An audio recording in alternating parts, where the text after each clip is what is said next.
I-ready nyo na nga ang inyong mga mata dahil ngayong araw ay minahanap na naman tayong bagong kainan na siguradong mag-e-enjoy kayo. Dahil sa dami ko na nga nakainan dito sa QC ay ngayon lang ata ako makakakain dito ng authentic and traditional Filipino dish. Kaya kung mahilig ka sa lutong bahay o yung mga pagkain na sa probinsya mo lang madalas natitikman ay panoorin mo tong video na to. Ako nga si Da Biyahero at ito ang biyahe ko.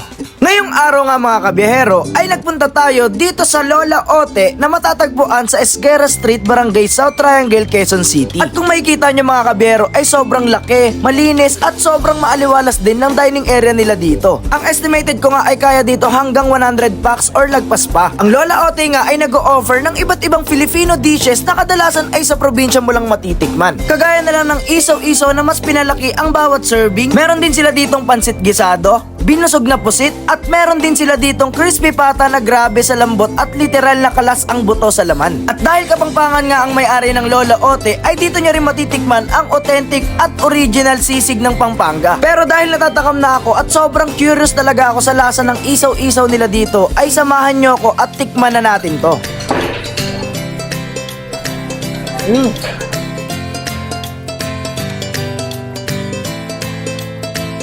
Sulit yun. Sobrang dami. Hop! Actually mga kabiyero, hindi lang malaki at masarap ang isaw-isaw nila dito. Pati yung suka nila, grabe, sobrang mabisang mabisa talaga. At isa din sa mga may recommend ko sa inyo dito, itong binusog na pusit at yung kanilang kaldereta.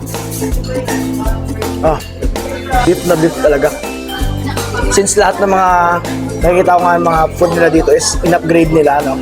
Sa mas kakaiba, mas masarap na lasa, mas flavorful, no? Sarap. Isa to sa mga pwede nyo tikman dito. Must try.